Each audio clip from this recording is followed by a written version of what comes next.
possible. We don't want them to talk. I saw you. We don't have to.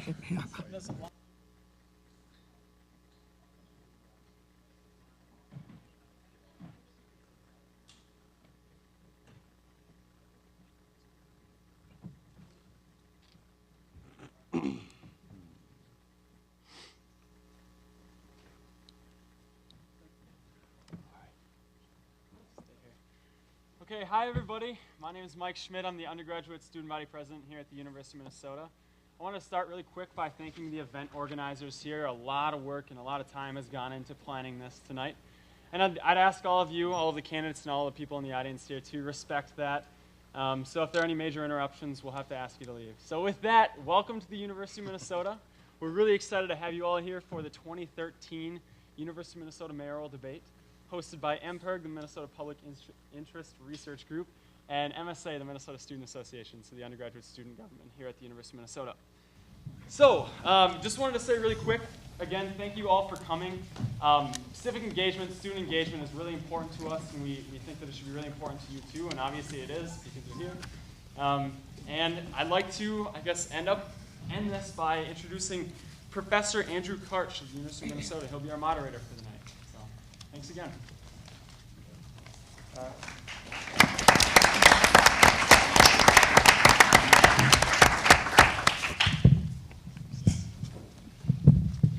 Okay, I'll use this so I don't have to shout. I also want to begin by thanking the organizers of tonight's forum, especially for giving me the opportunity to participate in what I'm sure will be a terrific event.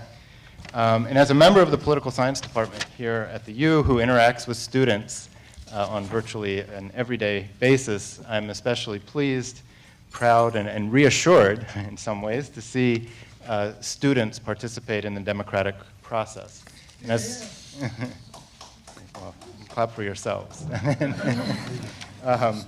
And as someone whose research and teaching interests focus on state politics and federalism, it's especially rewarding for me to see that this participation is occurring at the level of local government, which I think is incredibly important, but sometimes doesn't receive as much attention as it deserves.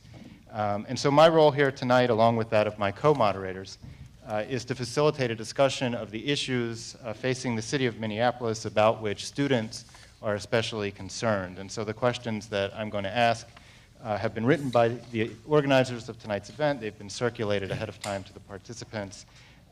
Each participant will have the opportunity to answer all of the questions, and they have to be brilliant in just 60 seconds to accommodate this very large panel before us. So without further ado, let's get to our first question, which is about housing and economic development. It's an issue that will hit literally close to home for many of the students here, because the future of one of the University of Minnesota's historic neighborhoods, and I'm talking about Dinkytown, has been the topic of much debate. And the central issue there is the appropriate balance between apartments, commercial buildings, and locally owned businesses, some of which have been there for quite a while.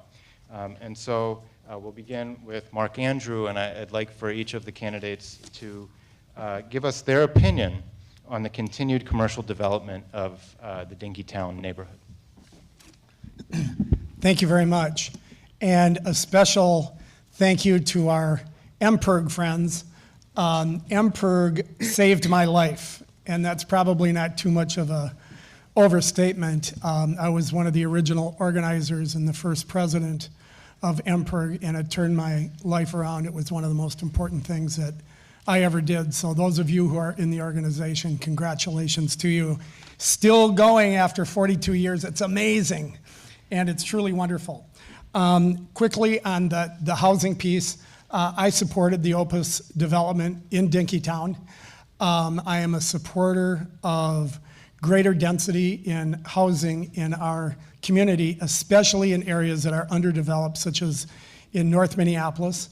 But I also support a balanced approach to development in sensitive areas, which means I want more neighborhood input, and I want to make sure that the role of the mayor on housing and any other issue is proper and appropriate. The role of the mayor should be to establish a tone, an overarching tone and tempo for our development patterns and make sure that the neighbors, the neighborhoods, and the city council representatives are involved in that process. The mayor ought to be involved if these, if the projects are stalemated for long periods of time, or if a resolution does not appear to be imminent. But generally speaking, I'm a pro-development person with a strong faith and confidence in neighborhoods and the city council members. Thank you. Thank you. Is this, okay, there we go. I'm Jackie Cherry Holmes, and one of the candidates for mayor. And Dinkytown is near and dear to my heart because my first boyfriend in high school worked at House of Hanson. And I spent many evenings at House of Hanson hanging around with him because I really kind of liked him. But in all seriousness, I supported the Opus project, and I think that it's appropriate density on that particular site. I think the next site that they've been discussing is probably something I would have some more challenges with and would not be as supportive of, because I don't think it's necessarily in keeping with the character of the community. I think the real problem, though, is I think we'll all agree that density is important. I think the problem is we don't have a strong planning department. We don't have a strong head of a planning department that is looking at what is density about throughout the whole city. How do we grow the city? How do we grow it strategically? And how do we grow it with a plan? I think the real problem is there isn't a plan. When I was the council member for the East Hennepin neighborhood, we had a real challenge there, similar to the Dinkytown situation, where Jim Lupien wanted to put in an auto mall, where what is now the very housing of the East Hennepin area, where there are a number of shops where Bibelo is and all of that. That was scheduled to be an auto mall. And I, as a council member, took a step back and said, no, we need to have a plan. And we really put in place a good plan for that community. I think that's what's been missing in this debate, is not the question of should there be density, but the question of where should it go and how should it go there strategically, and what's the overarching plan. Thank you, Bob Fine. Yes, thank you. You know, this issue is partially housing, partially commercial district. When Mark and I went to the university, this was a commuter campus primarily. There weren't too many who lived on campus. It's sort of changed.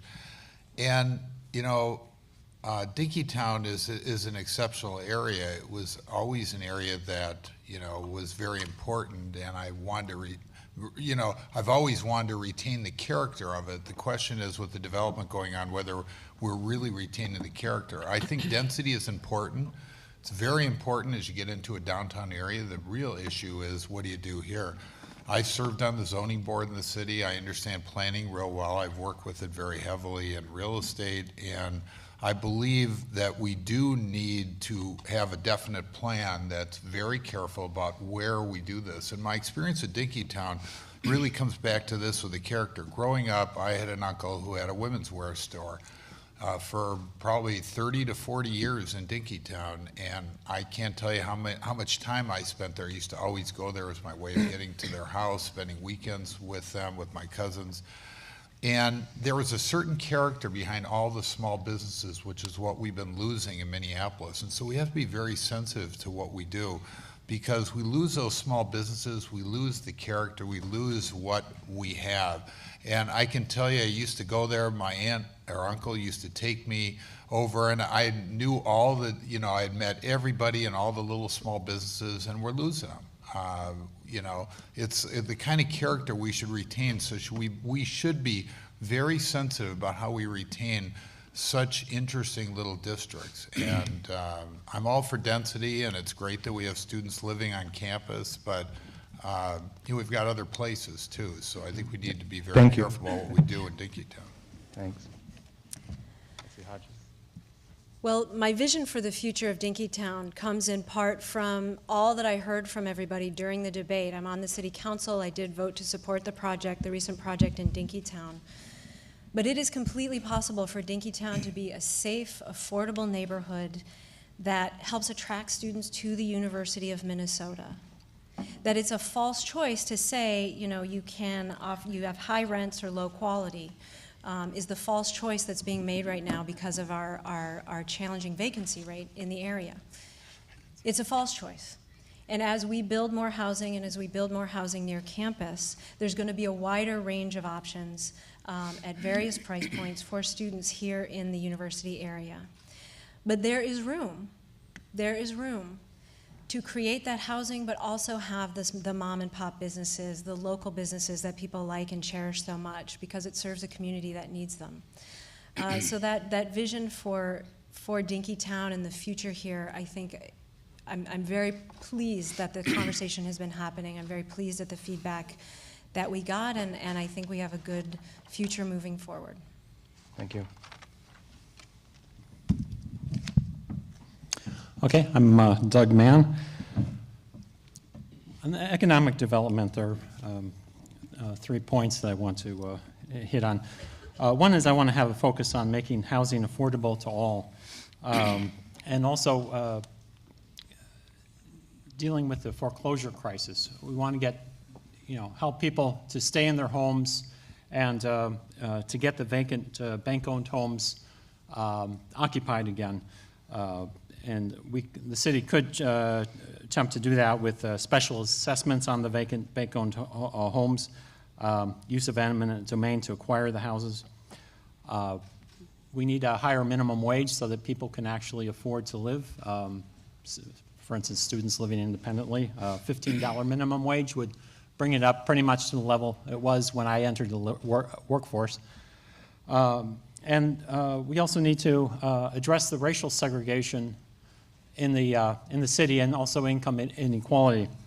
And to do that, I would propose having empowering the Minneapolis Civil Rights Department to detect and prosecute those engaged in illegal discrimination. Have this a large-scale program involving millions of dollars per year rather than the current budget of less than $1 million. Thank you. Don Samuels. Thank you. I'm Don Samuels. And the Dinkytown projects have, of course, been quite controversial, a lot of tension there, primarily because we're trying to preserve what is while taking care of the needs, the evolving needs of the community. And that's why I'm pleased that we have our neighborhood system for neighborhood approval requirements for projects, and neighborhoods organizations vet projects, and in this case, the neighborhood in the Dinkytown project did approve the project. And we can always look to the folks who are closest to the ground to inform us on our decisions, and then weigh them on the needs that we know exist and we know are coming down the pike.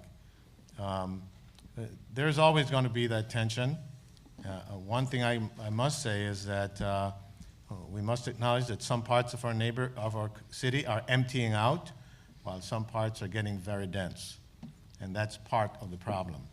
If we make all parts of our cities wholesome, with good schools and neighborhoods that are safe, then the growth of our city to 500,000 in 2 decades is going to be much more measured, much more equal, and the burden of absorption won't be put on any one part of the city.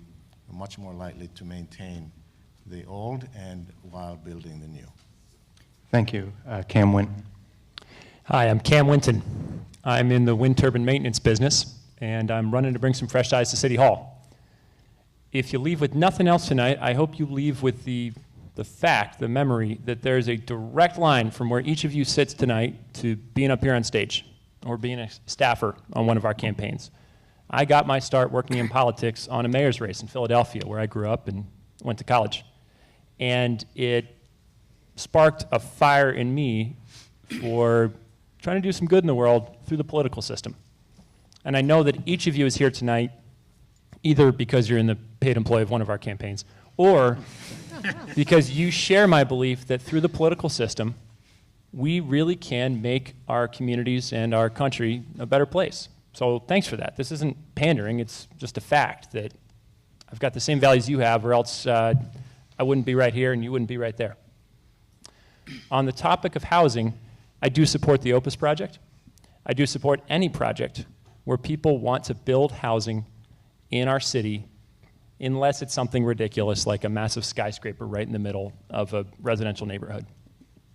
I think everybody here, broadly, you're hearing some themes that we all want to attract development here because we need to attract more residents to spread the property tax burden around so that we can pay for things like a better transit system, like better schools for all of our kids. But too often what we've seen is City Hall getting in the way of that development. This proposed moratorium in Dinkytown, or the proposed icing of the Opus project, the proposed icing of some of Kelly Doran's projects. And no, he's not a campaign contributor of mine. He's just a person with deep pockets who wants to invest some of his money in my city, and I welcome him with open arms. Those are great projects, and it's something we should be encouraging, yet too often we have elected officials and bureaucrats in City Hall saying, no, the development isn't exactly the way we want to see it, and so we're going to have to study it more. Well, if you have deep pockets and you want to make money by investing in housing, and the government official in Minneapolis says that to you, guess what? You're just going to go somewhere else where it's easier. And too often we've seen that. And I'm hard on time here, but I'll make one final point. What we see right now is development in areas of the city where developers can afford to charge a somewhat higher rate, either at the University of Minnesota area or in Uptown. But you go to neighborhoods like Councilmember Samuels described, neighborhoods I care about too.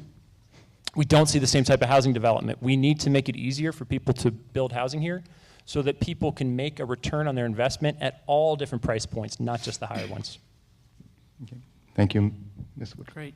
Thank you. Hi, I'm Stephanie Woodruff, and it's great to be here. I met a lot of you guys earlier today, so it's great to see you here later tonight.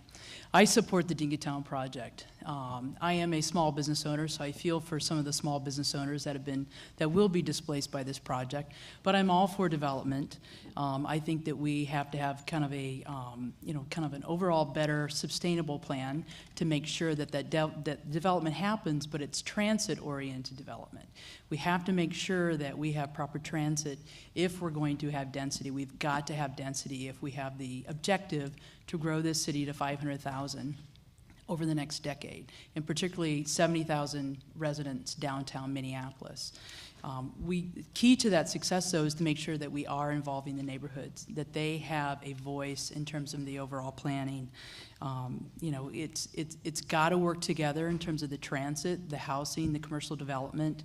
And the biggest reason I think the push for this is that, Moody's just downgraded our credit last month. And they said the biggest reason is that we have not been able to grow our tax base. So we need density. It's critical for our success. It's critical for the sustainability of the city. And I support it 100%. Okay, thank you very much. So it was very interesting to hear so much reminiscing about Dinkytown. So we're going to turn to a question that will produce less reminiscing and hopefully a closer following of the 60-second limit. Garbage. So we're going to talk about garbage. The issue that's come up during the campaign is that the Hennepin Energy Recovery Center, or HERC, which is Hennepin County's downtown garbage incinerator, has recently applied for a permit to burn an additional 212 tons of garbage each day.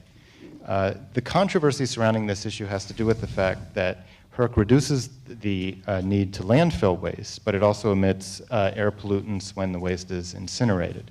And so I'd like for each of the candidates to describe their position on the proposed expansion of HERC and garbage burning in general. And this time we'll begin with Jackie Cherryholmes, and then we'll go down the row and come back. Well, I'm not quite done reminiscing because as a new resident of North Minneapolis, one of the first projects that I worked on community organizing was organizing against the burner being located in North Minneapolis. But the fact of the matter is that at that point, Hennepin County and the state of Minnesota decided to locate it there. Then when I was on the council, I worked to ensure with the leadership of the mayor, Sharon Sales Belton, to work to ensure that the permits were appropriate, that it was appropriately permitted, and that it wasn't exceeding its emissions.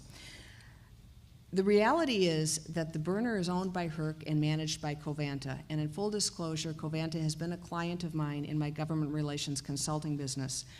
But burning is a part of the hierarchy of waste removal issues that Hennepin County has. There's recycling, there's landfill, and there's burning. And I think that there is a place for burning in our system. And I think it's a false choice if you say it's either recycling or it's burning. We have a very good recycling system in Minneapolis, which I'm very proud that I was part of initiating in partnership with Hennepin County. I was very active in initiating the single-sort recycling that we've got in Minneapolis. It was a partnership of Hennepin County and the private garbage haulers, and not the city of Minneapolis. And so I'm a firm supporter of recycling. I do see a place for burning. I don't know what my answer will be as to whether or not I would support a permit. I'm waiting to see what the science is that comes out of the studies that are being done right now. Thank you. Bob Fine. Yeah, thank you. And I'll keep it to a minute. I get a kick out of seeing this question called energy because to me it's not just energy, it's the environment. And as the moderator said, he called it the garbage issue. Probably it's, you know, it fits more in that.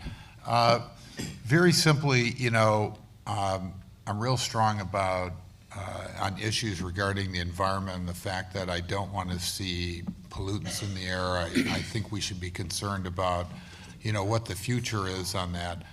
But before I think you can answer the question about whether we're going to burn additional garbage at this energy center right outside the Twins Stadium, we really need to know and have a firm study that comes back, maybe an environmental impact that tells us, okay, if we do burn more, what is the net result? Is it going to produce more pollutants or is it not?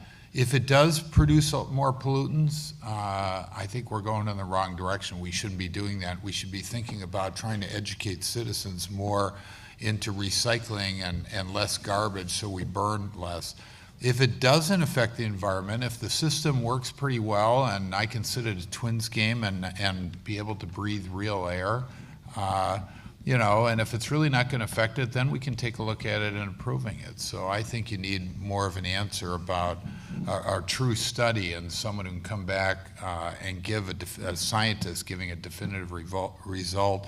And I think the University of Minnesota, we probably have a lot of people who can do that here. Thank you. Betsy Hodges. I stand with MPERG, and I say no, absolutely not. Would I approve more burning at the HERC? In fact, I put out my Zero Waste Minneapolis plan because when we are at a zero waste city, there's nothing left to burn.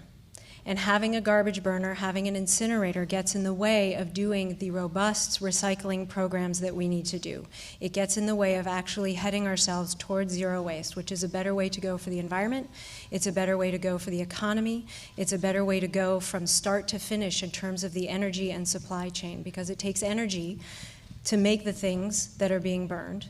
And it takes energy to do the burning.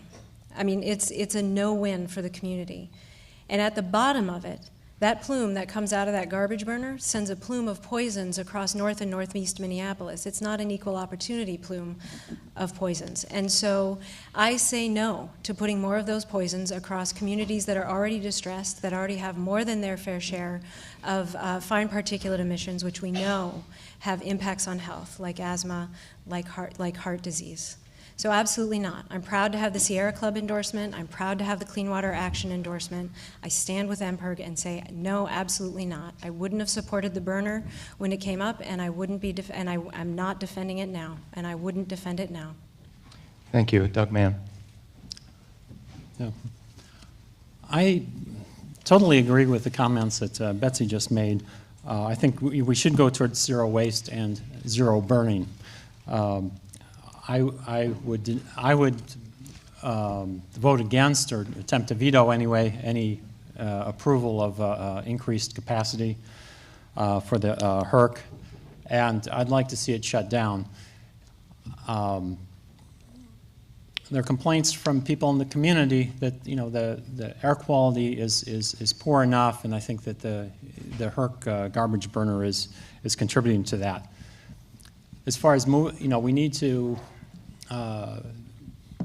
get some clean energy from solar and wind power, particularly. I know Germany, which is further north than Minneapolis in its entirety, gets a large percentage of its energy through use of solar panels. And so I think that's, as well as use of wind power, I think those are the cleanest energy sources, and I think we should focus on that as far as, you know, energy production. But, you know, as far as the garbage burning and other types of burning, I think we should stay away from that. Thank you. Don Samuels. Well, the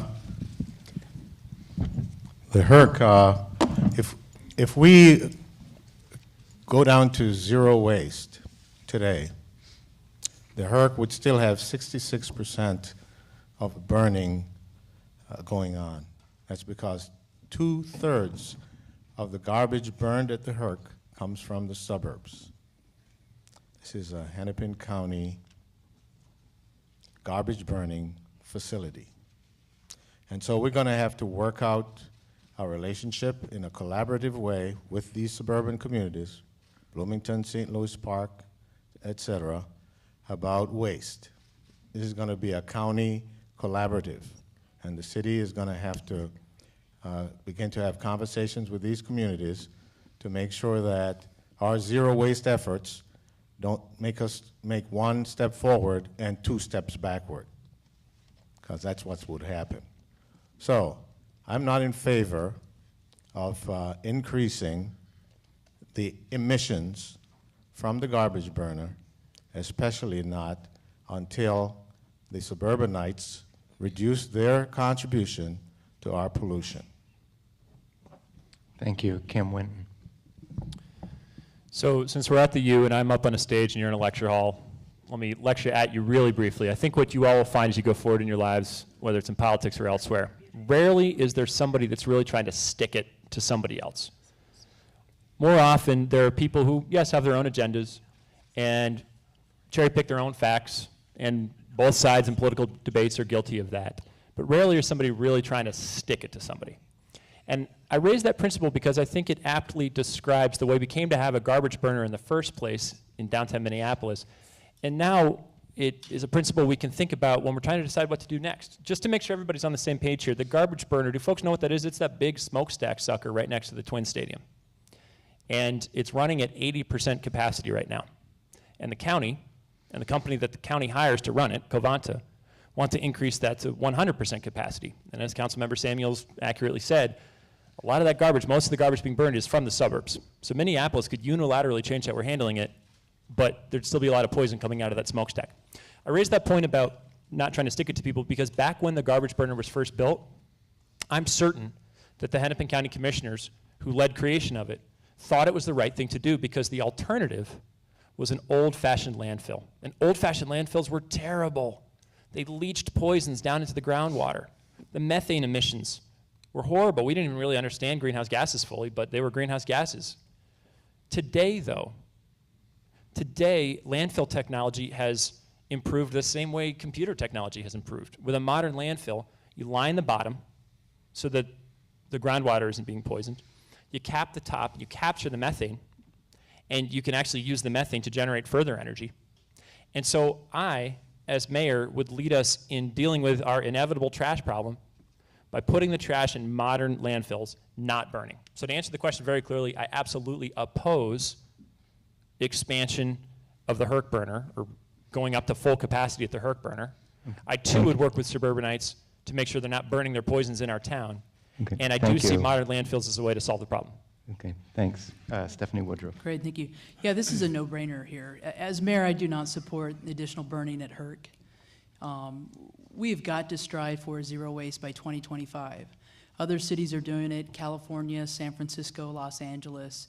And it's something that we need to start with our children. We need to teach them how to recycle, teach them how to compost. It's not impossible to do. We've got to strive for it in terms of addressing this issue.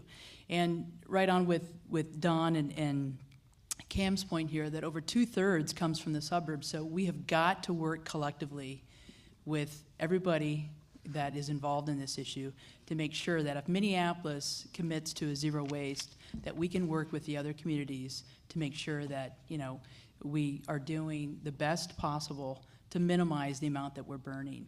Because it's something that is easy to do, it's not going to cost a lot of money, and in order to make sure that we have a sustainable environment going forward that we have got to address this issue. So I support zero waste initiative by 2025, and I do not support any additional burning at HERC. Thank you. Last but not least, Mark Andrew. Thank you. First of all, I join with my colleagues in opposing an expansion of waste at the HERC plant for a couple of reasons. First of all, I want to put pressure on the community to do more with waste reduction strategies and recycling strategies. And secondly, community concerns have been raised again, and I want to wait for those studies to be completed again so that we know that we can proceed based on science to either shut it down or to continue to operate it. We have to follow the science, however.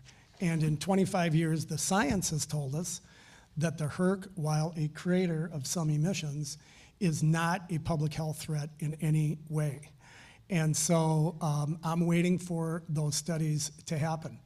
I want to also say that I was the person, I'm very, very proud of this. I wrote the recycling ordinance myself that everybody here participates in today. I couldn't get my colleagues, I used to be a county commissioner, I couldn't get my colleagues to fund the study and implementation of recycling, so I wrote the ordinance myself. It passed on a 4-3 vote about 23 years ago. As a candidate for mayor of Minneapolis, I'm the only person who's made a proposal on renewable energy to actually reduce our environmental impact. I've proposed that we put solar energy on all city, school, and county buildings that can support it. This will be done at little or no cost to taxpayers. But we have to look at the bottom part of the waste management hierarchy. The two least desirable things we can do are burning, even to create energy, and landfilling. I respectfully disagree with those who say landfills are benign. They're not. Every one of them will leak. The new ones will take longer to leak, but they will leak. And the methane that's being capped on these landfills is 70 times more toxic, 70 times more toxic than CO2 emissions. Landfills are nasty, they're worse than burning. I support the European Greens who have been in support of waste to energy for many years. Waste to energy functions extremely well in Europe. I would admonish my good friend, Mr. Mann, who's a Green, to look at what's happening with the Greens in Europe. They've been doing this for a long time. In Minneapolis, the HERC saves enough power to displace nuclear, coal, fuel oil, and natural gas with waste to energy of mixed municipal solid waste. It provides enough electricity today to provide the electricity for 35,000 homes in the city of Minneapolis. All right, thank you. Let's move on to our next topic, which is transit and transportation. It's been raised already by a couple of the candidates. And the question specifically has to do with public transportation. So studies show today that fewer young people have access to a car, and as a result, they're especially interested in the future of public transportation as they rely on it more and more frequently. So as mayor, what is your vision for the future of transportation in the city of Minneapolis? And this time we'll begin with Bob Fine and work our way down the line. Yeah, thank you, Professor Kurz. You know, there's a number of things you can say about transit and about transportation, but we have to be really concerned with major issues, which are connectivity and accessibility. But there's a lot we can do in line with that. We need a society less dependent on cars. I mean, I've seen it since I attended the university. I mean, the highways, we built all these highways, they're jammed. I loved living in the city of Minneapolis because I don't have to rely on highways. And when I attended the university, I used to ride my bike, except in the middle of the winter. When the snow came, that's when I stopped riding. And we didn't have all the bikeways. We need to smartly plan bikeways around the city. We've put in a lot of bikeways, and on the park board, we've been just major on that for a long, long time. but we need to make sure, go through planning and make bikeways that make sense and are safe for the bikers, and that's really important. We really need to encourage sort of like more and more of the kind of transit that you're going to see, especially at the university with light rail, but ways of getting around a lot easier, and denser housing in the city, I think, is going to drive people in, and we have to look at it. The one thing I'm not into is spending maybe a couple $100 million for a streetcar that probably isn't going to go very far, and to me, the money could be much better spent in a lot of different ways than that. Bob Fine, you brilliant gentleman. Thank you, Betsy Hodges. Transit is at the heart of my vision for the future of the city of Minneapolis. It helps drive our growth. If we're going to bring more people here, but we are not going to bring more cars here, we absolutely have to have transit as a core piece of our wide transit and transportation network, which has to include walking and biking, bus service, enhanced bus service, LRT, and yes, streetcars. Streetcars are a huge economic development generator. You can see it in cities all across the country, and you can see it right here. Investors have more confidence investing around rails than around tires. You can see it on the Central Corridor line. That is, you know, in Minneapolis, private development is happening around that line already, and it hasn't even opened up yet. That's huge. We need a wide and dense transit network in the city of Minneapolis to be the successful city that we're going to be in the future. To build on the successful city we are right now. I'm very proud of the work that I have done on the city council, along with the mayor, to move our transit future forward and to move it forward well. Because people need, and you know, when you have a vision, it's not a set of ideas. That it's all built together. It's about our environmental future. It's about our growth. It's about our property tax base, it's about our affordability, and it's about the ability of people to live in this city easily without a car. These are all things that people look for when they're deciding where to live. We want to bring more people to Minneapolis, then we want and we need transit. And the last point I'll make about it is that it helps drive development where you want it most. That we want our development, we want more housing, we want more business, and we want it along those transit and transportation corridors, those commercial corridors. It can help ease that tension between, you know, neighborhoods that have, you know, are single, you know, that are single home neighborhoods. It can help ease that tension because we're directing the development in the right way, and it can help students because you can develop horizontally, not just vertically, and folks can live along the transit line and still get to school, and it helps create a whole bunch more options for folks. Thanks. Doug Mann. Yeah, I recently looked at I think it was a 1913 map of the streetcar system, and it expanded pretty far to the west and east into the suburbs. It was huge. Most of the bus lines actually follow, or a lot of them anyway, follow the old streetcar lines. Thing with streetcars, my understanding is that they're actually, in terms of operation, that you can move things on rail with a lot less energy. And even though there's a huge capital investment up front, it might actually be a better long-term strategy in terms of reducing energy use in transportation. So I'm very open to it. I haven't had time to study this issue as much as I'd like to because I've been busy preparing and filing a lawsuit to force the city to do a referendum on the Vikings stadium taxes and spending. And I think that that's that kind of corporate welfare project is the wrong way to go. We need to build up our infrastructure, including a good transportation system. We have water mains downtown that are breaking at regular intervals, Thanks. So anyway. Thank you. Don Samuels.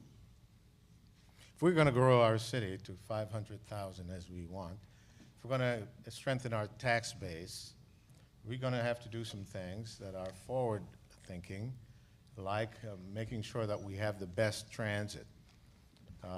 Streetcars and light rail are going to be part of that, because fixed track and rail development, transit development encourages development at the nodes.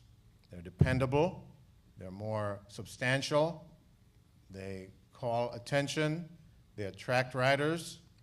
These are all proven things.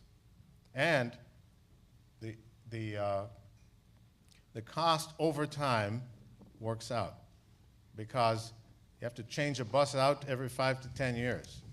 A streetcar, you can last 30 to 40 years.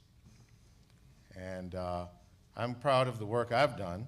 I'm the only one here who has worked on every LRT line and the streetcar proposals coming forward, because I sit on all of the implementation committees for those, LRT, BRT, streetcars, and the interchange.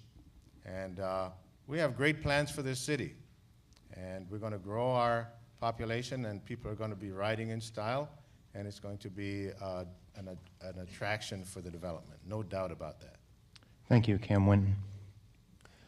When I'm mayor, we'll have 4 key transit modes that together form our robust transit network. First, pedestrian. I happen to be a tall guy in good health, so I can stride across the street and get to the other side long before the walk sign ends. But you know what? Not everybody's that fortunate. And so the city, I tip my hat to those in the city council right now who are doing great work on making some basic changes to make it easier for folks to walk around our city by making crosswalks shorter and by changing those walk times. That's how we make it easier for pedestrians to get around. Bicycling, that's number 2. Drill down on that. We've got bike lanes and we've got cycle tracks. On bike lanes, man, it's the cheapest thing around. Anytime we repave a road, stripe a bike lane. It just costs you the paint, easy peasy. On cycle tracks, I am not willing to go where some of my opponents are and say, yes, I agree with the proposal for 30 miles of protected bike-only sidewalks called cycle tracks. I'm not there. I'm more case by case. On Washington Avenue, I'm persuaded that it's really cheap and therefore worth it. I'm not quite persuaded on the traffic constriction. We've got 6 lanes. To take that down to 4 lanes would be too small. I'm way in the weeds, but you get my point. I look at the cycle tracks in a case by case. Third element, light rail. I'm the one candidate on this stage who has said, man, we've got a lot of bad options when it comes to where to route this light rail train system that we want to put from Eden Prairie to downtown Minneapolis. But the least bad option is to put it down the Midtown Greenway. And man, we could have a whole other debate on light rail. But the gist of it is, every option's bad. Every option's going to take a lot of time and money. But the least bad is to put the train where people live, where half of you will live in 3 years, in Uptown, rather than putting it through the woods. And then we get to the buses. I support enhancing our buses by building more bus stops, more enclosures, heating those enclosures, putting pay machines in those heated enclosures. We can do that for about $2 million a mile. And that brings me to the streetcar line. Quick analogy. You've been generous with the time. Quick analogy. Imagine you had a friend, and the friend was a dear friend of yours, and the friend wanted to buy a Porsche. Why? Because the Porsche will attract dates, and it will attract employers. There's that economic development argument. And wow, it would look awesome because it would have a carbon fiber dashboard and leather. But guess what? We're all students, you all. You can't afford a Porsche. But your friend says, no. It's only $675 a month, and I'll get more dates, and I'll attract employers. But you can't afford it. And that's how I feel with my dear friends on the stage who support the streetcar line. We simply can't afford it. We can go on and on all day about all the great potential benefits of it. We cannot afford a $53 million per mile streetcar line when the more appealing option of a $2 million per mile bus enhancement program is staring us in the face. Okay, thank you. Stephanie Woodruff. Great, thank you. Like I mentioned before, we need to have transit-oriented development. And there are a few options that expanding within the city. The Our Car is expanding within the city, which is a great option for students that don't have vehicles. The expansion of a smart car into the city is another great option. I fully support public transportation. I actually live on Franklin and First and Stevens, and I hop on the number 17 bus on Franklin and Nicollet all the time to go up and down Nicollet Avenue. I'm a huge proponent of public transportation.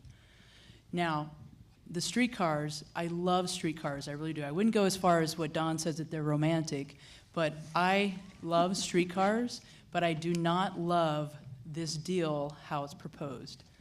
I do not like $60 million, $6 million over the next 10 years diverted, not captured, but diverted to finance a streetcar line for 3.4 miles down Nicollet Avenue that does not advance our transit issue. I do not support it. There are other ways to do enhanced bus service. We've got a transit issue on our north side. We've got folks that live on our north side that don't have proper transit, that can't even get to their jobs. I want to divert that money and invest it in our kids, in education, and invest it in our riverfront to make sure that we have sustainable jobs and we can provide transit for our neighborhoods that need it the most. But I do not support the streetcar line, how it's financed. I love streetcars. I'm a huge rail proponent. I love separate bike paths. Like I said, I take transit as much as I can, but we've got to have an overall sustainable plan to make sure that we're making smart investments, to make sure that we have the best return on our investment, to ensure that we are sustainable. Thank you, Mark Andrew. Thank you. Transit, of all of the infrastructure improvements we talk about in our community, transit is by far the most important for advancing our quality of life, for making infrastructure costs decline on a per capita basis, for recreating our communities. Transit leads almost all other types of development. We will get jobs more quickly, we will get housing more quickly, we will get higher quality of life more quickly. I am a huge transit advocate all the way from the pedestrian developments to bikeways, to streetcars, to light rail transit. All of them are important. I was very, very proud when I was a Hennepin County Commissioner to have organized and put together the coalition to build the Midtown Greenway. How many people out here have been on the Midtown Greenway, either as a biker or a hiker? That's a beautiful thing. And the reason I'm proud of that is nobody does anything alone. So I had to put the coalition together with the park board and the city council and the county board. And here's what happened with the Midtown Greenway. We figured out a way to pay for it. So those who are naysaying and not wanting to do some of this infrastructure development, we put together $20 million to build it. We have now achieved, according to city figures, around $1 billion of unsubsidized economic development on or near the Greenway. That is a huge economic driver for our community. We need to do more of it, not less of it. And streetcars are integral to that vision. Thank you, Jackie Cherry Holmes. A robust multimodal transit system has buses, trains, bikes, feet, every way of getting around. But for me, quite frankly, transit is an economic justice issue. I live in North Minneapolis. You can't get there. I got people saying to me every single day, I've never been to that part of North Minneapolis. How on earth do I get there? There is not a way to take public transportation to and from that community in an organized, efficient manner. We can talk about streetcars. I think streetcars are a nice idea, but frankly, we don't have a funding source in play for them. We don't have an agreement with the Met Council that they'll run them, and they're down the road. So for me, the question isn't just what are we going to do in the future, and I think it's good to do some future planning, but what are we going to do right now? We can't wait to have half of our city connected over the course of the next 5 to 7 years. It needs to be connected now. So we need to work with the Met Council to ensure that we have bus service, to ensure that it's safe, it's accessible, it runs where it needs to run, and that it meets the needs of those communities, because we can't have half of our city disconnected from the rest of the city. It doesn't work well, it's not good, it creates isolation, and we've got people who can't get to work. So my first commitment is to working with the Met Council to ensure that we do have bus transit that today, in the real world today, in the here and now, gets people to where they need to go. We need to plan for the light rail. I would love to see Bottineau moved up quicker than it is right now, but Bottineau's down the road. We're not going to get light rail anytime soon in North Minneapolis. So we've got to figure out, how do we make our buses work for us now? I'm a strong supporter of the Southwest light rail line. And all of that is part of a multimodal transit system, but we've also got to deal with what we can do in the here and now in real time to ensure that people can get to work, school, daycare, or where they want to go, and to connect up our whole city. Okay, thank you. Let's move on and discuss the issue of education, which has emerged as one of the central issues in this race. And the question is relatively straightforward. As mayor, how would you use your position to improve educational outcomes for poor and minority students? And I'm starting? I'm sorry. That's all right. Just assume that you guys got the drill by now. Yes, Betsy Hodges. I've been paying very close attention to everything that's being said, so I've lost track of where I was in the queue. Minneapolis is a great city, and we're talking a lot here about how we're going to grow and develop the city into the future. I'm proud of the work I've done on the city council with the mayor and my colleagues building this great city, but to be the greatest city, we are going to have to take on our greatest challenge. We have the biggest gulf between white people and people of color of any city in the country, the biggest chasm between the haves and the have-nots. And right now, as a community and as a people, is when we get to decide that not only should that end, but that we will end it. And that gap is very clear. I mean, it's employment, it's housing, it's health, and nowhere is it more poignant than in education. And as mayor, I will have the biggest platform in the region to bring people, to highlight this issue, to pull people together, to get people around the table to take action. And there will be 3 prices of admission to Mayor Hodges' table on education. One, folks are going to have to know and be able to express how urgent this situation is. A 37% graduation rate for African American and Latino students, 25% for Native students, 70% for white students. None of that is what we strive for or aim for, and some of it is downright shameful. We have to be willing to acknowledge that urgency. Second, everybody at that table has to be willing to challenge what we think we know about education, what we think we know about educating kids. Everybody has to show up with an open mind. Everybody has to show up willing to sit right next to somebody who disagrees with them about the way forward so that we can come together. And third, we all have to come to the table ready to do something. I have put on the table my Cradle to K plan. The opportunity gaps that kids face start before they're born and go long into their young adulthood. And at the city, in our health department, we're already doing great work from the prenatal to about 3-year-old, making sure kids are born getting a healthy start, and I want to expand that work working with our partners. Thank you. Doug Mann.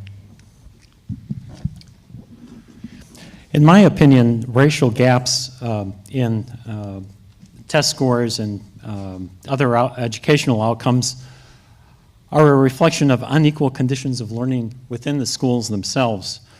We have students of color who are heavily exposed to inexperienced teachers and watered-down curriculum. Part of the problem has been that the district has been firing teachers during their 3-year probationary period, far more than could be justified, I think. We had it several years back, about 1/4 of the district's classroom teachers were on probationary status. And they were concentrated in schools where students of color are at. And things haven't really changed all that much. So that's part of it. Again, we need to also deal with the poverty that, disparities in poverty that exist outside of schools. And that's why I'm making it a priority in my administration to empower the Civil Rights Department to detect and prosecute illegal discrimination in the employment and housing market. I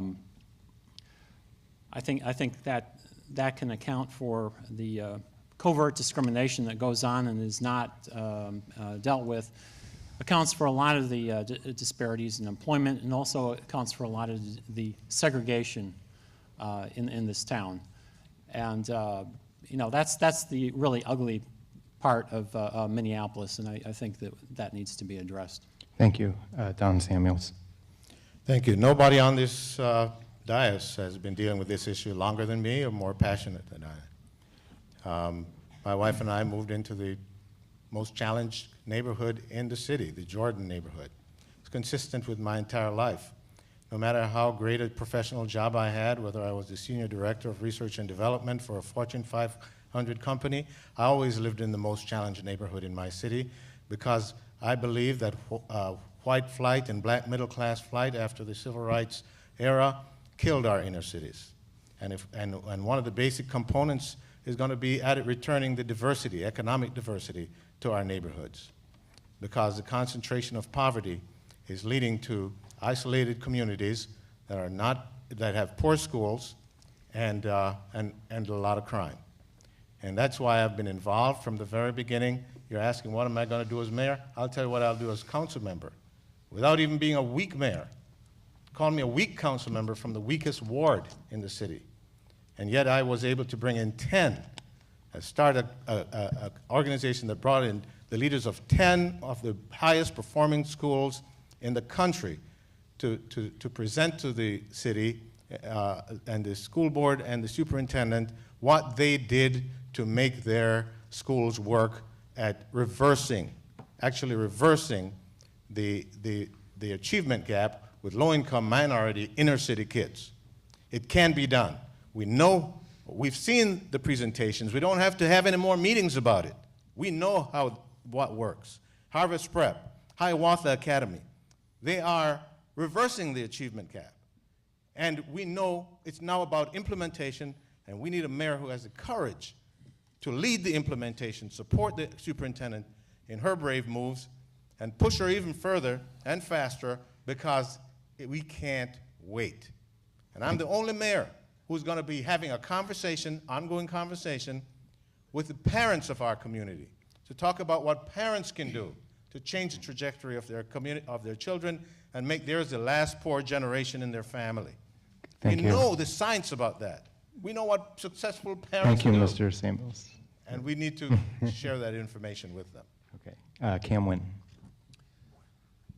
You all may have studied this already or experienced it, that there is this boring, really boring debate in policy circles and education circles about whether it's poverty that causes poor educational outcomes or policies that cause poor educational outcomes.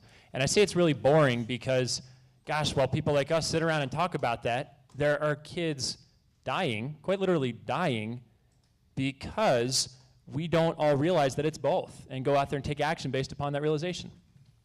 Both poverty and policies cause poor educational outcomes. So, as mayor, here's what I'm going to do on each front. On poverty, I mentioned I'm in the wind turbine maintenance business. My colleagues and I built a company of 120 people who maintain wind turbines across the country. We sold ourselves to the biggest utility in the country last year in a deal in which every single employee kept his or her job and shared in the benefits of the sale. I know a thing or two about job creation. Companies start and companies grow and companies expand into jurisdictions where the level of taxation and the level of regulation is reasonable and predictable. Sure, I'll pay taxes. I'll live with regulation. That's the price of society. In fact, it's a good thing. But it has to be predictable and reasonable, or else I'm going to take my company's money elsewhere and invest it there and hire people there. So, as mayor, I'll cut the red tape that too often stifles job growth in our city. That's a key thing on addressing poverty. And another key thing, to dovetail off of what Councilmember Samuel said, is talking to my fellow fathers about the role that each father has, myself included, in creating a stable home for children. Children coming from stable homes do better. I've talked a lot about the poverty side and the time allotted. Let me shift over to the policies side. I support policies that put kids first, not teachers' union bosses. I am a graduate of public schools from kindergarten through 12th grade. And on the basis of my public school education, I was able to go off and get 3 degrees. I say that to say thanks to my public school teachers for making that happen. But right now, we have a teachers' union, the Minneapolis Federation of Teachers, that is dragging its heels in the current contract negotiations and trying to make them secret by going into a closed-door mediation session. It's not right, and I oppose it. Okay. As mayor, I'll collaborate to make sure that those policies are ending last in, first out, are incentivizing teachers Mr. Nguyen, to lead to better as a outcomes. father, I'm going to have to put you into timeout. All right, fair enough. Stephanie Woodruff. It's all right, Cam. That's all right. Thank you. This is our greatest challenge moving forward. Mayor Ryback just admitted last week that this was his area that he regrets that he didn't have enough leadership around this area for the last 12 years. Two things. We need to leverage our existing assets, and that's our human capital, to make sure that every middle school in this city has a mentor. And number two, my plan is to make sure that we leverage our existing capital assets, our park buildings, and my plan is to institute learning labs across the city and to make sure that every child in the city does not go untableted. And that can be done from early childhood all the way through high school.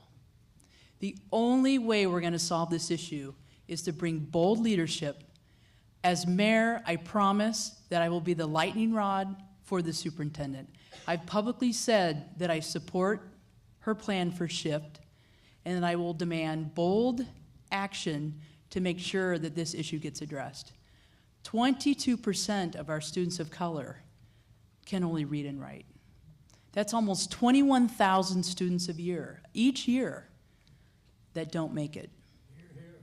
The only way that this is going to be done is bold leadership. And I am the only candidate out of the other 34, that is willing to step up and pledge half of my salary on this issue.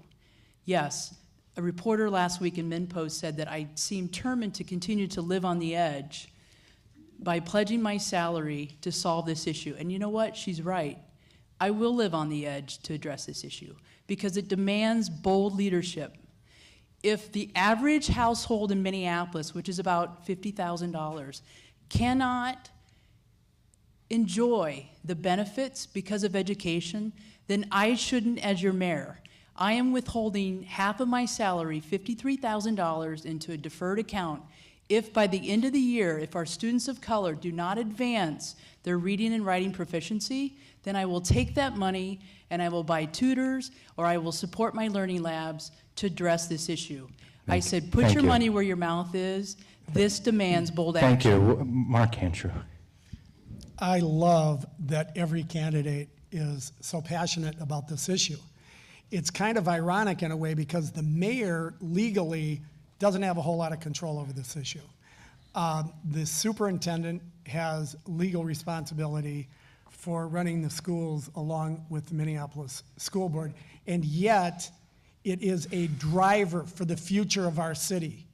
Unless we get involved in this issue in a meaningful, truly meaningful way, in 5 years or 6 years or 7 years, our kids are going to be out of school, and we need to ask, are they going to be earning minimum wage or are they going to be earning a livable wage? Are they going to be renting a flop house somewhere in the city where rent is cheap, or are they going to be working to start paying off a mortgage on their home? These questions will have everything in the world to do with the future health and vitality of our community. There are several things a mayor can do. Number one, you got to have a leader. You got to have a leader that can put all of the parties together, put them in a room, sit down, chart a course, and work with them. The mayor's got to support the superintendent of schools. I think everybody is saying that here. And the school board to assure they're running the schools well and support policies that facilitate that. Do you call on the Minneapolis Federation of Teachers? The mayor can make a critical contribution to creating safer and more vibrant communities, equity building, community building, to make our schools more inviting and safer. And finally, the mayor can do something that I have a particular skill set in, a great deal of experience in, and that is collaborative relationships with the county and the schools and the city and the nonprofits and the corporations, and most importantly, with the families and with the kids. And a mayor can have a lot to do with that. Okay, thank you. Do you call on the Minneapolis Federation of Teachers to stop dragging its heels in the contract negotiations? Jackie I think I have the Cherry Holmes. Well, why don't we cut through the fluff and put our kids first? Excuse me, Cam. Jackie, it was a question directed at Mark. But it's not Mark's turn to speak. Well, the kids of Minneapolis deserve an answer to that question. Mr. Winton, thank you. Okay, the floor belongs to Jackie Cherry Holmes, followed by Bob Fine. The strength of our city is inextricably intertwined with how our schools are doing and how our schools do in the future. I haven't waited to be mayor. I've met with folks from the unions. I've met with the leadership of the superintendent of schools. I've met with some of the reformers. I don't have a dog in this fight, but the fact of the matter is everybody needs to get their ego out of the way and their agenda out of the way and focus on the kids of our city. When I was council president, we regularly brought together the administration of the schools, the school board, and the city council to talk about how do we work together to ensure that our schools are strong so our city can be strong. We need to do that again. The mayor needs to lead. The mayor needs to lead with a big voice, pull people together, put people in the room and say, you know what? We're not going to leave till we put our kids first and until we figure out how we're going to do this. In addition, the mayor needs to ensure that we have programs that support strong families. Our neighborhoods need to be safe. Our kids can't be unsafe while they're waiting for the bus or going to and from the bus during the day. We got to have stability in housing so families aren't moving every 3 or 4 months and kids aren't changing schools 3 or 4 times a year. We have to have jobs for people in our families because if there's no income and if kids are growing up in stress, they're not going to do well. We need to have food security so that kids aren't coming to school hungry. Those are things that impede kids' ability to learn. And you know, when I talk to parents, and I talk to parents every day, I talk to parents on my block, I talk to parents in the park across the street, and what do they want for their kids? They want smaller class sizes, they want stability and leadership in their schools, and they want more in-school time. Thank you. Bob Those Fine. things will lead to stronger schools. I just want to say one other thing, though. Let's move on. I think we all recognize that we're operating under unrealistic time constraints, but let's do our best to at least acknowledge that they exist. So, Bob Fine. I mean, a lot's already been said about this whole thing. I mean, we want to close the achievement gap. We want all the kids to graduate, and I hear issues about race. My background is when I attended the university, one of my majors, I graduated in history, and it was all, my history concentration major paper was in history of civil rights. From there, I got on to the Minneapolis Civil Rights Commission, which I served on for 18 years. The Civil Rights Commission, frankly, just receives charges, complaints of discrimination by individuals. It can do studies, but the question is, they can do all the studies they want. We need solutions as far as how do we close this achievement gap. It's atrocious to see low income and minority students not graduating, and we need to do something about it. I think that there's a number of things we can do, including some of the things that have been mentioned, but especially we need to sort of hold principals accountable. I keep hearing about teachers, but we need to talk about principals and the upper echelon of our school system. They're the ones who direct the teachers and tell them what they should be doing, and they're the ones to give incentives to teachers to get our kids into this situation where they're learning and where they're getting out of the situation where they aren't finishing school and they aren't learning what they should be. We must also do a fair evaluation of teachers. I mean, we have a way of operating right now where we sometimes have very promising young teachers and they're the first ones out. But there's a lot of things we still need to do and we must act, and the mayor must lead that. Thank you. I'll turn it over to my co-moderators. Good evening, everyone. My name is Riley Hunter, and I'm the president of the Augsburg Day Student Government. I'd just like to start off by saying it's a pleasure to be here.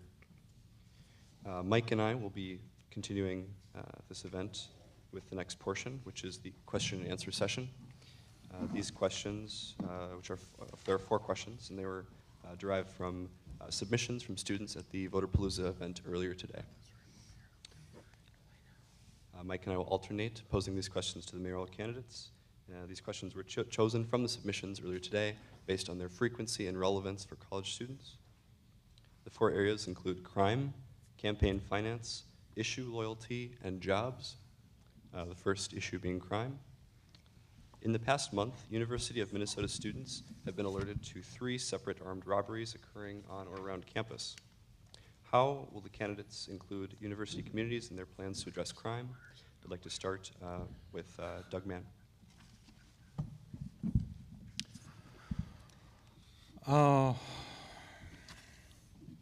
Let's see.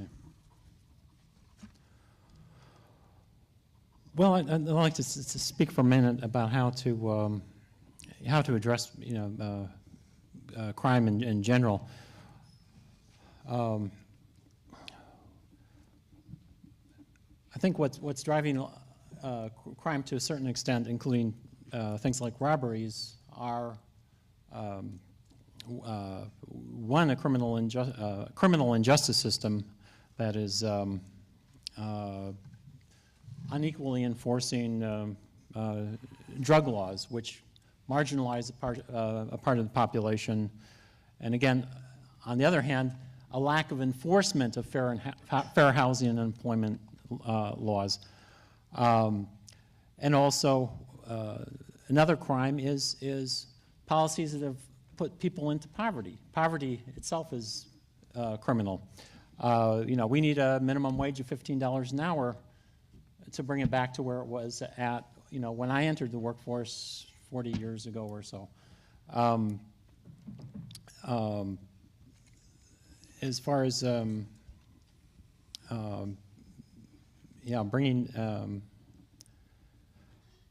the university's communities into a plan to address crime.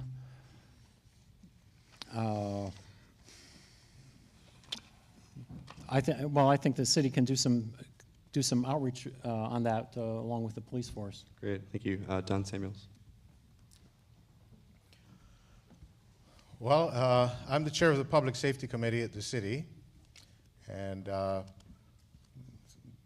through working to reduce crime, we have brought crime down by double digits every year for 7 years to 1963 levels. It can be done. The best tool we have right now, we call Results Minneapolis. We gather data on every facet of crime and other functions of the city, and we analyze it, and we have solutions like predictive analysis, where we know where crime is moving to, and we can proactively go there and increase the presence of cops. One thing that I'm going to do is to introduce a project called, I'm just loosely calling it, 6 Family Initiative. There are 6 families in Minneapolis that are responsible for the lion's share of crime, and I'm going to engage those families. I'm going to knock on those doors, their extended families, and have a meeting, the mayor meeting with those families. We're going to have a conversation and make them an offer they can't refuse.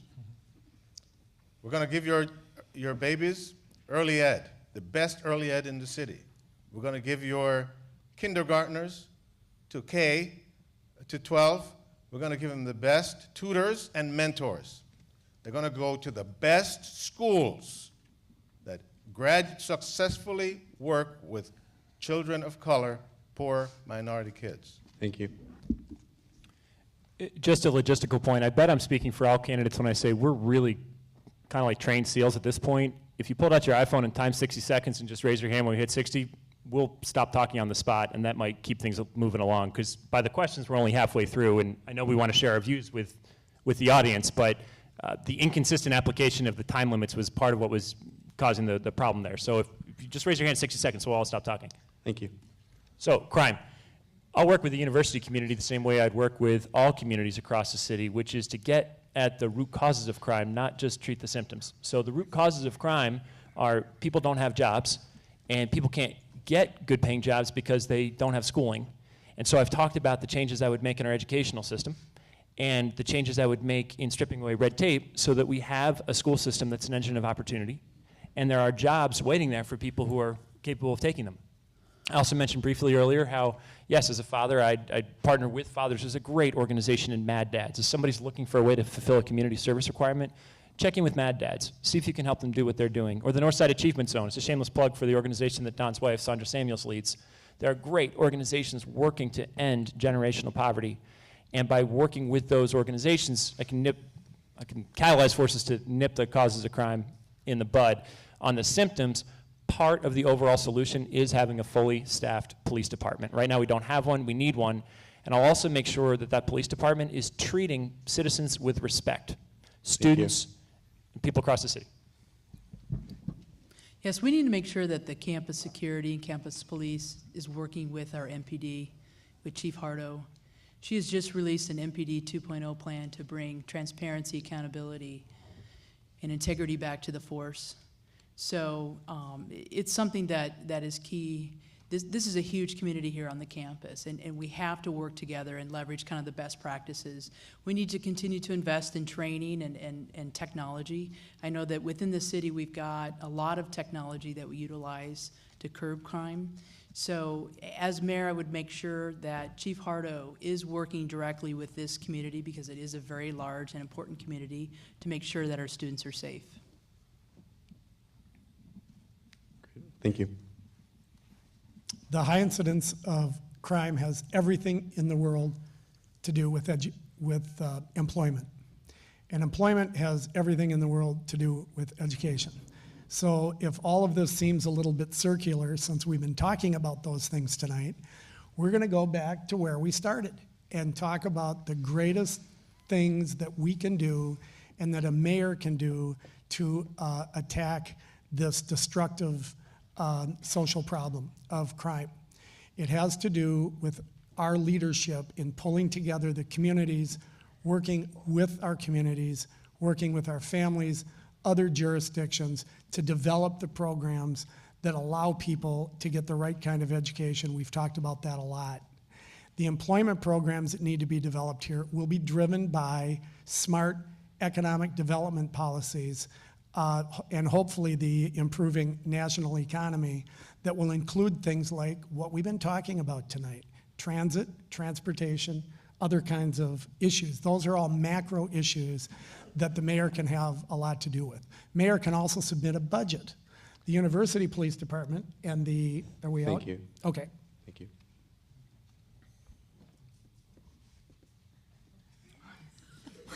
I wasn't sure what that look meant. I think, did I read you correctly? I was supposed to stop, yes. correct? Okay. I'll raise my hand from here on just Okay. for clarity. You know, incidences of armed robberies and crimes like that on campus are absolutely horrifying, and I understand how folks could be really, really concerned about that, and you should be. As a land-grant institution, you have a separate police force, and you are really, really lucky that Greg Hessness, who is heading your police force, is a former Minneapolis cop. He is absolutely one of the best. I work with him closely. And in fact, I spoke with him last week when I saw the crime alerts. I said, I kind of want to get a beat on what's going on campus because it's important. It's a huge part of our city. So I called Greg and I said, what's going on campus? And we talked a little about this. And I think one of the real benefits is, as Stephanie said earlier, we need to consolidate, we need to coordinate between the city police force and the university police force, just like we do with the MTC police force and the Minneapolis police force. There's a lot of overlap in personnel. There's a lot of overlap in policy. We need to ensure that those are coordinated so everybody's working together to ensure the safety of students on this campus. It's absolutely imperative that when you come here to school that your folks know that you're safe. Thank you. Bob Fine. Yes, thank you. I have similar comments to what was just said. When we're talking about robberies or armed robberies and problems occurring on or around campus, on campus we've got the University Police, around campus we've really got the Minneapolis Police, and this campus has been expanding a lot. And when I got on the park board, one of the first things I did is worked on a major project about services done between the parks and the city, especially spent a lot of time on the police, how we work together, because we have our own police force, making sure our parks are safe in the city, and how they work together with the city, because we do it both ways. It's the same thing here, just as Jackie said. We need sort of a coordination between city and the university police about trying to make this a much better situation, because we can't have a situation where people are afraid to walk out in the winter after 6:30 because it's dark, and I see the hand up, you should cough, actually, it might help. Sounds great. Betsy Hodges. Thank you. Our city needs to be safe. Our university needs to be safe. I echo Jackie when she says incidents like that, when they happen to anybody, and particularly when they happen to you, they are horrifying. And we need to make sure that our city is a safe place for people to come to, for people to live in, for people to work in, and for people to study in. And so this is why this issue is so crucial. Chief Hessness, who is the U of M chief, I was on the council when he made the switch and came over here to the university, and I know that that's made a big difference in the work that we at the city have been able to do with the university to increase safety. Crime doesn't pay attention to those kinds of boundaries, so you have to have the partnerships to make sure that you can prevent crime and that you can address crime. Part of what we're good at in the Minneapolis Police Department is we are very good at high-tech policing. We are nationwide. We have the nationwide model for preventive policing, preventing crime from knowing when it's going to happen. We need to be more high-touch, which is getting the cops out of the cars, making sure they're building those relationships in the community. Thank you. So our next question has to do with campaign finance. We'll start with Don Samuels. Corporate donations have played an increasingly influential role in political campaigns. From what corporations do you receive donations, and how do you remain accountable to constituents as well as high donors? Well, I'm going to answer this real quick because I didn't know the questions were, we had a minute, by the way. If you cannot add this comment to my thing, but I didn't know about that, so I got halfway through my answer. So I'm going to answer this and very quickly and then wrap up my other answer.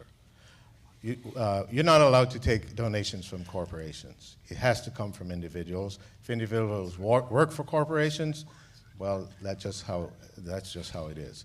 So I get workers money from people from all walks of life, and as Governor Quee, former Governor Quee said on Sunday, he's endorsing me as candidate for mayor because of my character. It's a character issue. Now let's go back to the 6 families. We're going to make sure that those families have, the teenagers have summer jobs, that the parents are trained for jobs at the end of their training, and that all of the students have mentors and tutors. And then at the end of that, we're going to say, if you take this, we will support you. But if you don't, we will go to court with you and tell the judge what you turned down. Okay? Now, we learned how to do this because we're collecting data. I'm going to work with the university to collect data here and combine with the city's data collection and results program to make sure that we have a unified effort in the city. Councilmember Samuels is accurate. Corporations cannot donate directly to candidates' campaign war chests. Corporations, because of the Citizens United decision, can throw some money around into unregulated expenditure funds. I encourage the members of the media who are here tonight to look at the independent expenditures that are bubbling up out there. A phone call to Vance Opperman might be worth somebody's time. A phone call to Brian Rice might be worth somebody's time. Now, I don't have any facts to back that up, and I want to state that really clearly. But you hear enough rumors going around the campaign mill, it's worth a phone call to Vance Opperman and Brian Rice to see what money they might be gathering on behalf of which candidate. That's worth a phone call. In terms of my own case, I grew up out east, and my friends scattered to the winds after college, and so I've raised money, from 6 or 7 or 8 states. These are old friends of mine. I didn't live in Minneapolis till I was 27 years old, so I've raised money from lawyers and people in the finance world who are all over the country, and people from all walks of life right here in Minneapolis. But it's unfortunate. Thank you. Yep. I've not received any money from corporations. The majority of my money has come from small business owners, retirees, young professionals, the gay and lesbian community, and recent college grads. In terms of spending, all of these candidates here roughly have spent about $1 million of their war chest. I've spent $2,000. So think about that, on who do you want as your next mayor in terms of spending that hard-earned money, in terms of running a campaign. I'm very proud of that. And like I said, the majority of my money has come from hardworking people. And then I also did receive a check from the Minneapolis Federation of Fire Union. Thank you. Mark Andrew. National campaigns are awash in money, and I don't think there are very many reasonable citizens out there who think that's a very good thing for the public. Citizens United was a decision handed down by the United States Supreme Court that, in effect, declared corporations to be people and allow those corporations as people to contribute to softer money campaigns in any amount they so choose. I think it's had a very corrosive effect on political campaigns. Fundraising in and of itself is not inherently evil, but in local races, all of us have been beating the bushes to try to raise enough money so we can get our message out to the public. We have an obligation, in fact, as candidates to do that. And money is one way to accomplish it. If I had my way, I would have public financing of most campaigns, certainly a much greater role of public financing than we have today. Jackie Cherry Holmes. Politics at all levels has become way too much about the money. I think all of us spend way too much time trying to raise the money so we can get our message out. And I think if you were to ask any one of us, we would probably all agree that there should be some level of public finance engaged in local elections so that it's not about people contributing to our races and not all about us raising money. It's an awful thing to be doing. How do we remain accountable to our constituents? That's something I am the most proud of from my time in public office. And I would encourage you to go to my website at Cherry Homes for Mayor and click on Senator Bobby Joe Champion's statement about how he met me and how he challenged me and how he thought I wasn't going to be accountable and how he thought that I wouldn't ever do anything to help the community, and how that changed because he saw me be accountable in public office. The things that I am the most proud of having accomplished in office are finding folks a job Thank you. and a place to live and making the neighborhood safer. Fine. Very simply, our elected officials should not be accountable to those people who are their donors. They should be accountable only to the constituents and to those people who elect them to office, namely our residents. Thank you. Betsy Hodges. I'm going to address the part of the question that says, how do you remain accountable to constituents as well as high donors? The thing I do is I say the same thing wherever I go.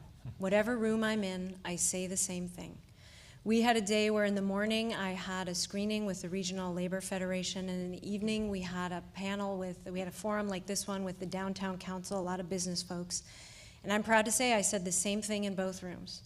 And sometimes it cost me endorsement, sometimes it cost me support, but I know that I am telling the truth. I am maintaining my integrity, doing my best to say the same thing everywhere that I go. And so there's a great story about a Target executive. He's a constituent, and we've known each other over time, and we were talking about who he was going to support in the race. And in between the time we talked and the time he made his final decision, he also knew that I was on the strike line with CETUL, an organization of low-paid workers who work for the contractors who clean Target. And he said, Betsy, you know who I work for. And I said, I do. And I lost his support, but I told him the exact same thing I told CETUL. Doug Mann. Yeah. I follow the rule that Green Party candidates follow, although I'm not endorsed. The Green Party is not endorsed a candidate for mayor this year. But that rule is that we don't accept PAC money from any organizations. We can get their paper endorsement, and we can ask their membership to donate. And actually, that often works better anyway. I have I guess the luxury of not having any corporate donations or money coming from people who are interested in promoting corporate interests, and that might have to do with the fact that I identify myself as a green and as a socialist, and I'm trying to put forward poor people's agenda, and poor people often don't donate lots of money, but I'm getting enough at least for lawn signs and some literature. So, thank you. The next question will be in the area of jobs. In this economic climate, many college students are worried. Issue loyalty, maybe? Sorry, what's that? It's number 3. Oh, my mistake. Issue loyalty will be the area of the question. What is an example of an issue you have fought for when it was not politically popular? And this time we'll start with Cam. And what? I'll use up some of my time to say, Betsy's dead on right. Councilmember Hodges, she says the same thing in every forum. It's remarkable. There's no but coming. I'm just praising Betsy for doing the right thing. She says the same thing in every forum. Yeah, and I've talked to those targeted execs, Betsy. You did lose their vote, but you know what? You kept your integrity, so God bless you for it. An example of an issue I fought for when it wasn't politically popular was this streetcar thing. I think it's fair to say, based on media mentions and the time I've spent on the topic, that I'm the leading opponent of the streetcar plan. And wow, it would be so easy to pander and earn your votes and say, I'm going to put a streetcar right up to your apartment and your dorm room and your apartment too, and I'll take you right to Uptown and wind it down. Oh, it'd be great. I could do that all across the city. But it's not right, and we can't afford it. And there's some on the stage who think we can, and I have spoken to folks across the city who can't stand more property tax increases. We're just stretched to the breaking point, and we don't have the money. So that's one where I've stayed true on that. Thank you. Stephanie Woodruff. This is something that's near and dear to my heart. I don't have a very specific issue, but this is just about who I am. I am a lesbian, always have been, always will be. I've always been out, have never been in the closet. And I know that probably wasn't politically correct in the 1980s when I started my career at Cargill Incorporated, at a very conservative-based company. But I worked my way up and became an executive very quickly and was well respected. So I have always been who I am. I've always fought for gay rights in terms of fairness because I've set an example as myself, and I'm proud to be a mentor to a lot of young lesbians in my life and gay people, because I think that's so key in terms of just being who you are, putting it out there, and working your ass off. Thank you. Mark Andrew.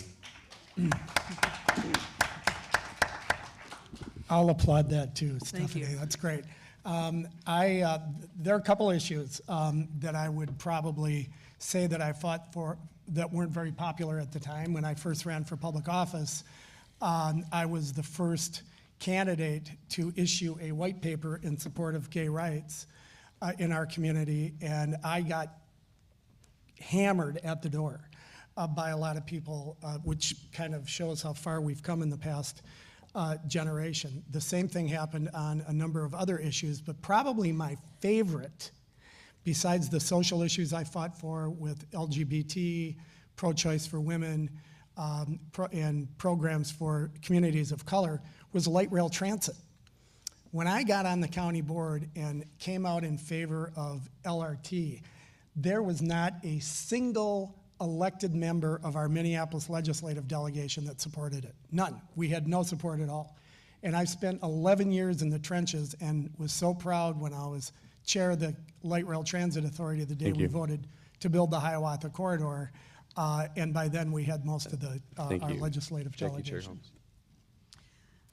I was in office for 12 years on the city council, 8 of those as the council president. There was no shortage of opportunity to make difficult decisions, build consensus and make difficult decisions. I'm not afraid to make difficult decisions. I know how to do that. I can think of many times that what I did was politically unpopular. Heritage Park was one of them. Decreasing poverty, providing people with better opportunities of where to live was a very politically unpopular decision. But the one that was the most difficult and the most politically unpopular, and frankly the scariest, was the institution of the Civilian Review Board. That was the most difficult vote that the council took. It was some of the most difficult leadership I had to do, and I would do it again if I was given the opportunity. I think that the Civilian Review Board is something that I was the most difficult, but I was also the most proud of. And I would like to get back in office so that we can do that, have the Civilian Review Board be in place again and have a strong police-civilian accountability. Thank you. Bob Fine. Thank you. There's so many issues I fought for that have not been politically popular because that's the name of the game. And I spent 18 years in the Civil Rights Commission, including trying to get the city council to do the civilian review panel, which reviews police misconduct, among other things. But the one thing that always sort of hits me is the fact that the park board, for over 100 years, being the #1 urban system in the country, always used to rent space downtown. And what became very unpopular is when I pushed and we eventually got our new headquarters, which only cost us $6 million finished, and actually within a few years we paid for it, saved us probably close to $500,000. And so my whole thing has always been, let's do things that make sense no matter how popular. And I got blasted quite a bit in the press and on TV for it, but it all turned out great. And I'm excited that it did turn out that well. Thank you. Betsy Hodges. Well, one I'll just mention up front is nice ride bikes weren't always popular. I actually had to fight for them on the city council to get them to be part of the city's plan moving forward. I'm pretty proud of that. The other is pension reform. I mean, it doesn't even sound appealing to say it, right? But it was a big fight, and it took 6 years to do. We had closed pension funds. I'm a big believer in public pensions. When we were done, though, I mean, I was practically patted on the head. They told me not to take it on and that it would ruin my career and that there were special interests involved who would fight me and fight me and fight me. And indeed, they're in the middle of this race, supporting my opponent. But it was the right thing to do. And when we were done, pensioners got every benefit they were promised. We got a more stable, professionally managed system moving forward. And we saved $20 million off the levy in 2012 alone. It was a big deal. It took 6 years with a whole bunch of people, but when we were done, we won, and we made a big difference, and we continue making a difference moving forward. Thank you. Doug Mann. Yeah, well, I've ruffled a lot of feathers by saying that we have a problem in the Minneapolis public schools with racial discrimination by the administration, which has set things up so that, again, we have disparities between white and black children in terms of the educational inputs that go into the school programs, with students of color having less experienced teachers and more watered-down curriculum. And I've taken a position that's also somewhat unpopular with the political establishment, in that I oppose the what I call corporate-style reforms and charterization of the public school system. I don't think it's a good idea I don't think the problem actually lies with the teachers' unions and the teacher union rights. We could fix the inequalities within the school system without touching the teachers' contracts. And I know that's unpopular in some quarters, but... Thank you. Don Samuels. Oh, okay. The Star Tribune's poll recently showed that education and crime were the two top issues for the voters. Way before they became top issues, I've been dealing with them. Like I said, we moved into the most challenged community in the city, the most violent community in the city. And without even being a council member, I took on leadership in my neighborhood. And then being a council member, I really took on leadership on that issue, making sure that our slumlords were responsible and behaviors on premises were great, were fine, because you should not be in danger of living in America. And because of the stand I took on these issues, I was sued 5 times as a council member by slumlords and other ne'er-do-wells. And I stood my ground, and my life was threatened about 6 times in my community, on my block. And I still stand my ground. On the issue of education, a community meeting was called, and a 3-hour thrashing I received for making a bold statement that our children should not be allowed in failing schools. Thank you. All right, the next question has to do with jobs, and we will start with, Stephanie Woodruff. Sorry about that. All right, so the question is, in this economic climate, many college students are worried about finding a job after graduation. As mayor, what would you do to retain recent graduates in Minneapolis? Yeah, this is a huge opportunity. As mayor, I would work closer with corporate America. I've got about almost 30 years of experience in corporate America and as a small business owner. I know I don't look that old, but I am, so coming up on 30 years. But this is an opportunity that we can leverage. The business community is directly engaged with, like, Achieve Minneapolis with our MPS, with the Minneapolis Public School System. But this is an area I think that we could further leverage to make sure that our college graduates have an opportunity to stay here, whether it's furthering internships, ensuring that they get the opportunities first on interviews. I also, in terms of also being a small business owner, I also work here locally for my brother's small business, which is an executive search company. So I deal with this every day in terms of taking candidates, college grads, or experienced hires and try to prepare them for the workplace. So this is an area that we have a huge opportunity. I would hate to lose our students. Mark Andrew. Thank you. This is a question that actually hits kind of close to home because my son, who just turned 22, just graduated from college at Concordia, St. Paul, and he's been in the job market for several months, and guess what? Hasn't happened yet, and he's out pounding the pavement.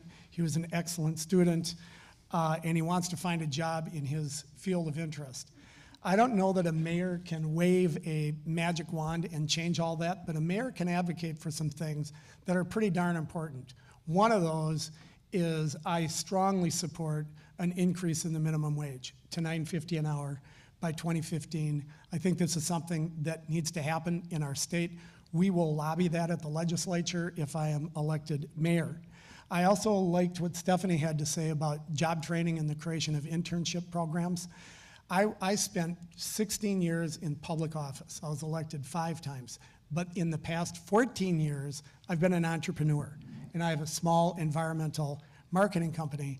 And I know how valuable internship programs can be, linking up, and job training programs that can link jobs to skills.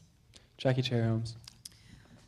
Well, it was a while ago, but I well remember graduating from Augsburg College with my political science and English degree and thinking I was absolutely going to set the world on fire. And I ended up being a legal secretary for 10 years because I could type really fast, and that was the job that I could find. So I understand the problem. I think that one of the things we need to do is we've got a step-up program right now in Minneapolis that's hugely successful with high school students. I think we need to expand that to college students so we can match them up with internships. We also have what we call the Youth Corps in Minneapolis, which is kids in high school talking with city leaders about what's important to them. I think we need to establish a college corps to involve college students in partnership with leadership in Minneapolis to talk about what's important and to talk about those opportunities. My husband used to be president of the Minnesota Association of Black Lawyers, and he set up a mentorship program where they matched up African American law school students with opportunities in major firms. It's things like that that we need to do and that I want to be aggressive about doing. Bob Fine. Thank you. To keep recent graduates in Minneapolis, obviously there has to be jobs. How do we get jobs? We don't do it by not partnering with business, both small and large. One thing that I think has been a problem in the city for quite some time, and I'm not even just talking about the last couple of years, is how difficult we make it on businesses. We need to understand that we want businesses to locate. We've lost a lot of business in the city. Downtown has changed drastically. We don't have the retail, we don't have a lot of business. We need to get rid of a lot of the regulations that make it so difficult for especially small business to operate. Sometimes large business is able to get around it, they have the money, but small business needs a lot of help, and we must do that. Anybody who takes my little brother's course in entrepreneurship in the Carlson School of Business would understand that. We need to make it easy for especially graduates to do whatever they can. Thanks. Betsy Hodges. To keep folks here, we have to build a great city. What we've been doing at the city, the mayor, the council, me as part of that, has been building the city people choose to come to, people choose to invest in, and people choose to stay in. Which is why we weathered the recession better than almost any other city in the country, and why we're entering the recovery sooner than almost any other city in the country. Now that's cold comfort to people who are struggling right now. But in the biggest picture, in the biggest picture, we are entering this recovery, and we need to continue to build a great city based on the common ground. We don't have to go back to picking winners and losers in the private market and big corporate subsidies and back rooms and none of that. It's transit and transportation, it's partnerships in education, it's support for small business, and it's our livability. It's the things about the city that people love so much. Those are the sorts of things that when we invest in them, people come here and they Thank invest you. here in business and their lives. Doug Mann. Well, after graduating from school, college graduates really shouldn't have to worry about getting a job that's going to pay a living wage. You know, we should have a living wage as the minimum wage, and I think that should be at $15 an hour. That's, I believe, the Green Party's platform for their city candidates. That would bring it up to essentially the levels of 1968 if you used the formula for increasing the minimum wage that was in use at that time. The students should not be leaving a university education with $100,000 or $200,000 in debt. We should have cost-free education through the university level and make student loans dischargeable in bankruptcy. That's going to be on the legislative agenda, obviously. There was a time where the University of Minnesota didn't charge tuition. My parents actually remembered that. Don Samuels.